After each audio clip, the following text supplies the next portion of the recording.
I was recently in Texas. I just got back from Texas at the ATA event, the Association of Texas Appraisers. And if you're not a member and you're in Texas, you should be. They provide excellent opportunities for networking and learning. And they had a great event down there. Peter Christensen was speaking. Dave Bunton was there. Jim Park was there. Josh Wallet was there. A lot of practicing appraisers were at the ATA event. I saw some very familiar faces and met some new people. And a couple of folks I met, I found pretty interesting. They came up to me and we had a conversation. And they were brothers. And they're appraisers. They're appraiser brothers. And what's interesting is that a lot of us as appraisers have gotten into the business as a consequence of knowing a family member, right? Your dad was an appraiser, your uncle, someone.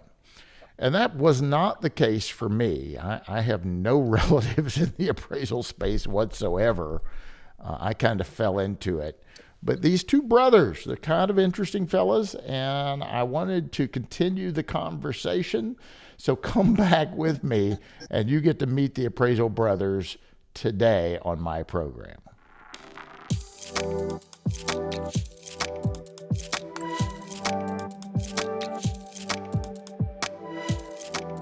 Hi, this is Brian Reynolds. You're listening to the Appraisal Update Podcast, brought to you as always by the great folks over at Appraiser eLearning. You need some education? Check us out at AppraiserELearning.com. We've got virtual Zoom classes going on every week now. We've got online courses, and yes, we brought back the road shows, so you never know when we might be in a city near you. In fact, if you'd like for us to come visit you live and in person, reach out to a member of our team and we can see if we can make that happen. But without further delay, I'd like to bring on the brothers that I'm talking about. I'd like to welcome to the program Victor and Joshua Cornell. Welcome, guys. Glad you're joining me today. Happy to be here. Thank you for having us.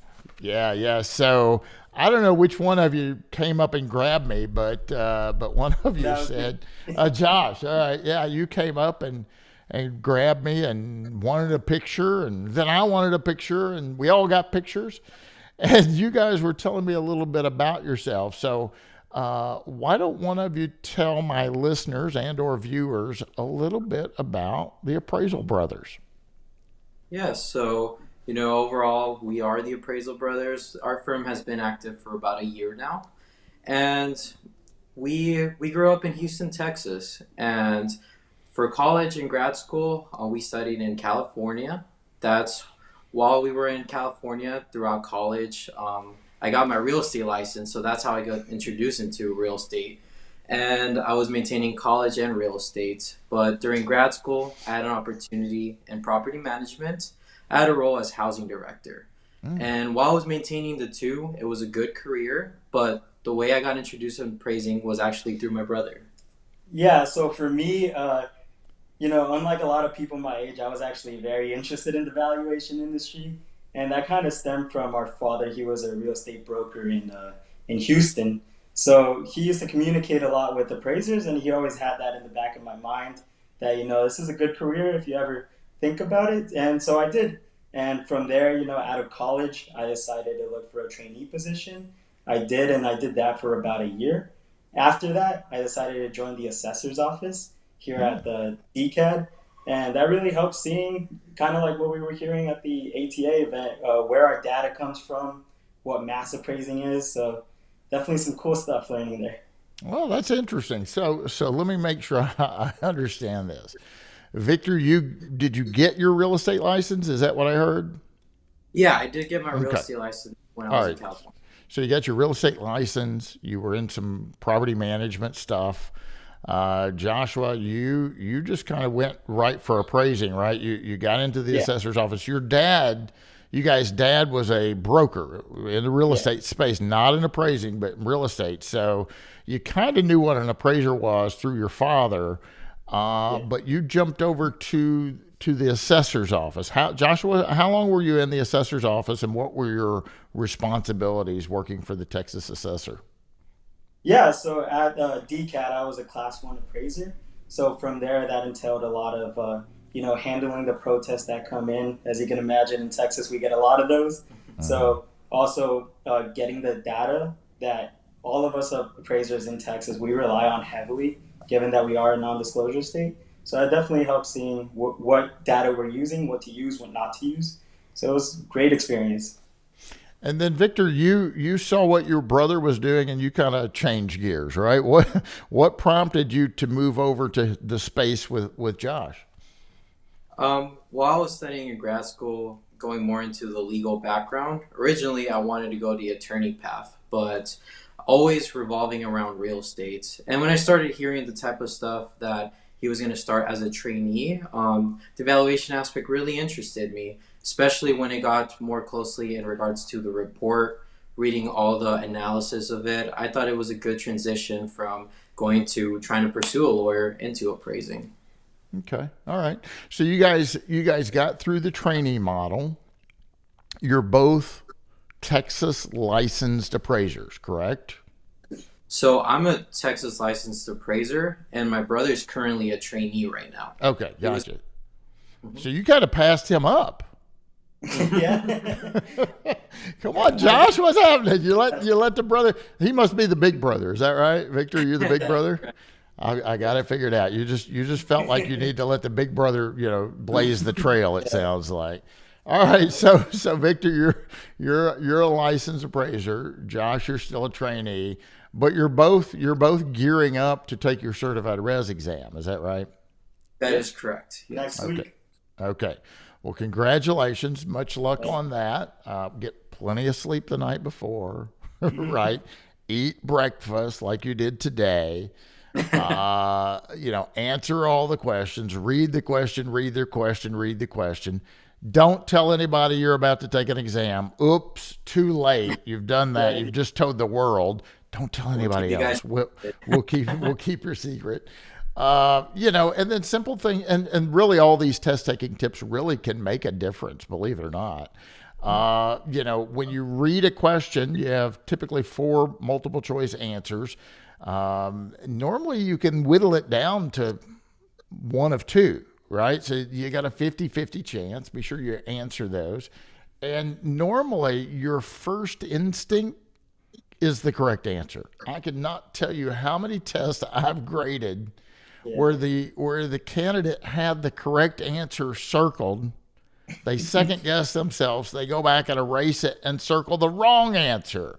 So Yeah. I'm not telling you not to ever change an answer, but make sure you feel really, really, really good about changing that, because I've graded so many tests that they had the right answer until they erased it and circled the wrong answer, which is, oh, that's so disheartening. Well, good luck. I think you guys will do well. It sounds like you're going to do well. So let's talk a little bit about your company, because now you guys are in business for yourself, is my understanding. Is that right? That is correct. Yes. So tell me a little bit about your company, where you're located, who your clients are, what area of practice are you focusing on? Yes, of course. So, license wise, I became licensed in February, which, as funny as it may sound, from what I hear in the forums, it's the worst time to be an appraiser, especially licensed.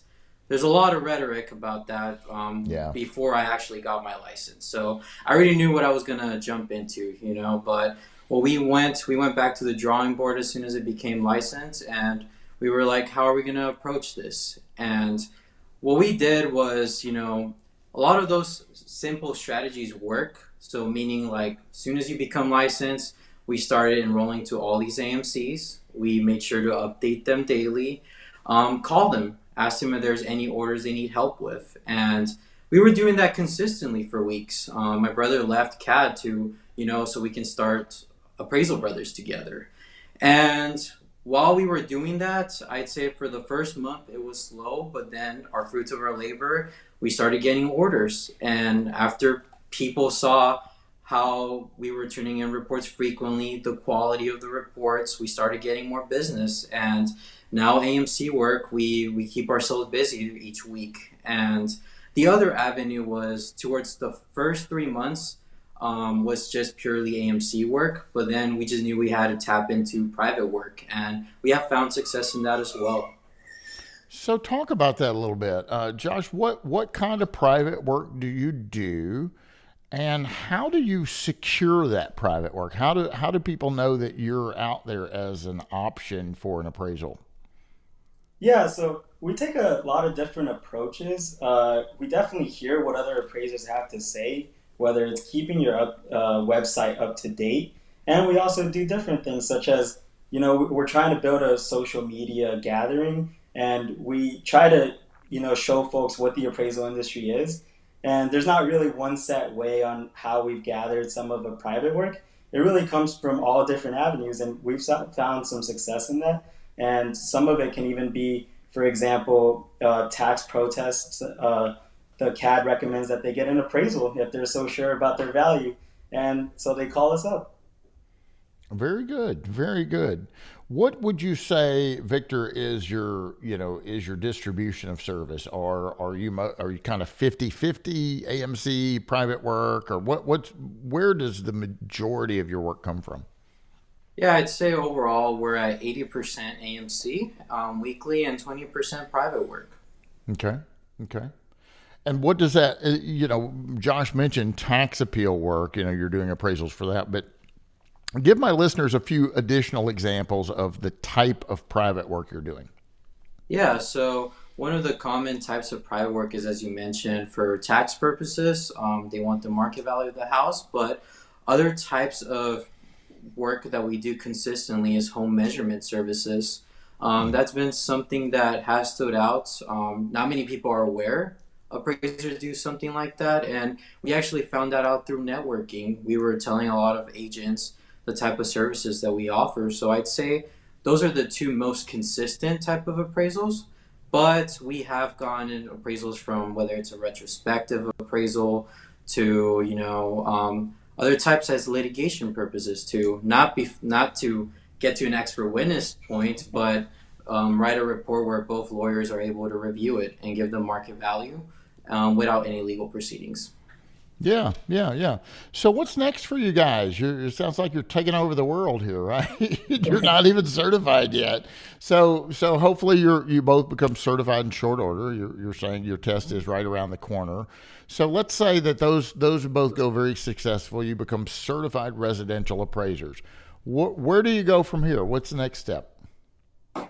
Yeah, honestly, it's really just becoming an expert at our craft. We've always been of the mindset that whatever we do, especially if we do it together, we really are going to try to be the best at it. So whether that means going to these events, such as meeting awesome people like you, Joshua Wallet, definitely helps out with getting those connections. And we've learned that appraisers definitely love talking about appraising, and that's definitely helped. And we love showing that to other people, such as agents as well. Yeah, it's so funny. It's been hot in Texas. Oh, yeah. So I was down there and it was hot. And I know a big group of folks went out and went to dinner. And I chose not to go. My friend Wade had went across the street to the restaurant, and there were just a handful of folks there. He said I think three guys and one lady with him. And he said, "You come by here."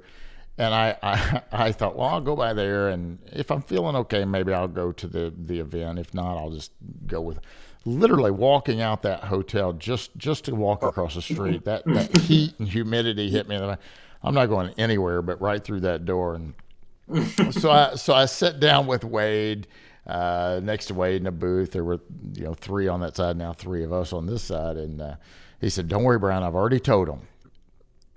Don't talk about appraising." Brian's inundated. They talk about it 24/7. Just don't, And guys, Victor, Josh, I would say it lasted, 30 to 45 minutes. People were talking about their dogs and and then boom, appraising came up. And I think I was the one that started it, in fact, but it's inevitable. We've got that in our blood. That's what we are, appraisers. We're valuation specialists. And that's kind of what we talk about. So did you guys stay for you were there for the second day as well? I had to bounce out that, okay. And so you got to see Yeah. Josh's presentation. What was a takeaway from really any of the presentations? What did you find interesting or maybe that you could use in your practice from either day of attending that great event? Yeah, so one of the classes I really enjoyed was the one with Rudy Robinson, Yeah. the expert witness class, because there's a lot in regards to mentality that is a strong type of skill to have as an appraiser. It's important to know your worth and what it takes to get to that point. So, as funny as it may sound, after that class, towards the end of the day, an appraiser came up to us, and it was a very random situation because we were just getting ready to leave and we had never met this appraiser. And he had chimed in on the class and he had said, "Hey, you two are brothers." And we're like, "Yeah, we're brothers." And he's like, "I got some advice for you guys." And he said, "As you guys are working in your business, make sure to tolerate what you guys communicate, how you work as a business. If you get upset at the other brother, try to be okay with the situation and try to see how there's common ground." And he said, if you can handle that as a business together, then as brothers and work efficiently, then you guys would be great expert witness. He said. So it was a good wake up call just hearing that piece of advice of someone I never met, and it really helped us. Just knowing that we're on the right track, and it was a good experience. Yeah, that's great. That's really great. Don't go anywhere. I'm going to come right back to you two. I'm not letting you go yet. Since 1978, LIA Administrators and Insurance Services has been offering E&O coverage to valuation professionals. LIA applies superior customer service, exceptional liability education, and unparalleled claim defense to serve over 10,000 real estate professionals. That's a lot of real estate professionals, 10,000 nationwide, just like you and I. They offer commercial bonds, general liability coverage, and so much more. Check them out at liability.com and see what they can do for you and your business. Thank you, LIA Administrators and Insurance, for your continued support of the Appraisal Update podcast. And by the way, if you're listening in, you can view the brothers. We have our YouTube channel. Just jump on YouTube and search Appraiser eLearning, and you'll find our YouTube channel. Subscribe to that to stay in the know. If you're watching us on YouTube, hello. Go ahead and hit that subscribe button because you never know when we will have a breaking news report. We just had one on that Rapatoni MLS, and there may be another one coming really, really soon. So go ahead and hit the subscribe button. You'll stay in the know, and you'll be aware if we have any special broadcasts. The Appraisal Update podcast normally comes out once a week, generally on a Tuesday, but you never know when we may have a special edition drop. So, guys, you mentioned Rudy Robinson earlier. Rudy, man, he did a great job. Rudy was on my podcast several weeks ago, did a fantastic job. He's an interesting fella, gave some really, really, really great ideas and suggestions pertaining to depositions, if you're ever deposed, expert witness testimony. He suggested that you have an engagement letter. Very knowledgeable, experienced guy that's worked on a ton of different projects all across the country, and I think internationally. Didn't he say he did some international stuff? I think. I hear international, yes. Yeah. So just an interesting guy. Do you think that's something that you guys might be interested in long term? Is either doing some condemnation work or stigmatized property, or are you comfortable just appraising the houses from? I mean, you're pretty new in this game. I get it, but it sounds like you guys are really looking at the long road here. Yeah, and part of that comes with talking to the appraisers, knowing what we're getting ourselves into. So, through the research that we've been seeing, through the courses that we've been seeing, we're definitely really open to the, more complex assignments that we'll definitely, do more research on before accepting just blindly. But those are definitely some things that, like I said, we really want to strive the best to, be the experts that we know we can be. So we'll do that through research. And disguise, we're open to, hearing about commercial appraising and, just talking to certified generals. they said it's really hard to partner up with a certified general too, just through forums and stuff. And just going to the ATA conference, we met 3 certified generals that, they were willing to train. And we're like, yeah, through networking, you're able to find these opportunities. They are out there. So, what would you say to, let's say, a trainee or someone that wants to become a trainee, and they're either listening or watching you guys right now? And let's face it, business has slowed down. I mean, I had a former employee just come by today wanting her job back. And I said, go in there and look at the board right now. It's pretty scarce, right? So we're struggling as well. But what would you say to somebody that is either thinking about getting into appraising, or maybe they've already bitten the bullet and taken some of their classes? Maybe they are just trying to get that supervisor, and now they're having some limiting beliefs. They're having some discouraging thoughts about, is this what I should do, or should I turn around and run the other way? What would you say to somebody like that? Yeah, well, me personally, I would say that, if this is something that you think that you would be passionate about, pursue your passion just like in any other career. If you never put yourself out in those uncomfortable positions, then you'll never know the outcome of it. But also another thing to think about, like if right now is the hardest time for appraisers since, the recession, if you're able to at least get some momentum right now, then you'll do perfectly fine in the future when things eventually take a turn. Love it. Victor, anything to expand on there? Yeah, so overall, I think that, it's when business is slow, you just gotta understand the situation. And like something that we assessed with my brother and I, we were like, for the first 6 months, just like treat it like a business, because after all, it is a business. So we had a mentality that for the first 6 months, it's a startup. Are we prepared enough for my brother to leave the Central Appraisal District and us for 6 months to try to get at least one order? And we tried, we cultivated, we networked, we met appraisers. Just through networking, I think I've learned a lot more than I spent a year as a trainee through different ways of lead generation. Because before, my supervisor has instilled in my brain, AMC work, AMC work. And through talking to other appraisers, we're like, there is work out there. So if someone is willing to be okay with, in a way, instability, but keep on cultivating till something does happen, it will happen eventually. And the good thing about private work too, even if it's scarce as it is now, there is work out there. And that's not, some types of the assignments are not necessarily dependent on the market as well. Yeah, that's an interesting statement, and it's so true. I mean, we as appraisers, especially over probably the last decade, really haven't had to go out and fight for work that much. You just kind of sit back and say, "Hey, I'm an appraiser," and work just falls in your lap. And that's not normal. I mean, it's been the normal for the last decade or so.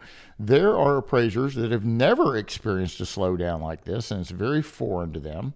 There are appraisers that never really had to run a business. They've just, been thrown all types of work, more than we can accommodate. And things are a little different now. You got to kind of get out there and do your hustle, right? You got to get out there and shake the trees and make it happen. And it sounds like you guys are doing that. So congratulations to you. You guys going to be attending any other types of events? I know you went to ATA. Have you ever been to some of the big national conferences? And is that something on your radar? Yeah, we definitely have plans. We're looking right now more into networking closer to the DFW market for this year, but next year we do have in our mind, we'll see you at AXE Conference and Summit, man. We're looking forward. Great. Well, I hope to see you there. So, in closing, what do you have to say? Let's shift gears. Instead of a newer appraiser thinking about getting in, what are you gonna say to the old guys out there like me, right? Somebody that's just a little grouchy right now. They're a little frustrated that work has slowed down. Do you have any words of wisdom to somebody like that? You guys seem like you're pretty optimistic fellas. What would you say to somebody that's just, a little depressed right now because things are the way they are? Yeah, well, as far as the depressed aspect, I can't really help them out with that. But as far as, just everybody has adapted in this industry from what I've seen. I was watching your podcast that you guys released yesterday about the how FHA used to just be on one single paper, and change is inevitable. I'm sure most people will adapt, and from what I'm seeing, especially with networking, most appraisers, they just have that tough personality, but then after you peel a couple pages, then they're really open to the change. Exactly. Well, Victor, Joshua, thanks so much for being here. If somebody wants to reach out to the Appraisal Brothers, do you have an email account or a website you direct them to? How can somebody get a hold of Victor or Josh if they want to? All right, so yeah, they can definitely reach out to us via email at appraisalbrothers@gmail.com, and also through the website. Our website is appraisalbrothers.com. Feel free to reach out. We'd be more than glad to give you guys advice of what we've experienced, and glad to hear about your guys' experience as well. Very good. Victor, Joshua, thank you so much for being here. Thank you. Pleasure. Ladies and gentlemen, you've been listening to the Appraisal Update podcast. I hope you're doing well. I hope you're staying safe. Hang in there. We're going to get through this. It's been a long road. I talked to Kayla today and I said, gosh, nobody expected the interest rates to double, in a year time. And we were hoping that the third quarter, the rates might start coming down or stabilize. We're hoping in the fourth quarter, maybe the first quarter of next year. Who knows? But things go up and they go down. And they were down for a long, long time. They finally went up. But guess what? They're going to go back down. Maybe not back to where they were, but things will get better. There's no doubt about it. Until next time, I'm your host, Brian Reynolds. You've been listening to the Appraisal Update podcast. Thank you for your support and happy appraising. The Appraisal Update podcast is brought to you by Appraiser eLearning.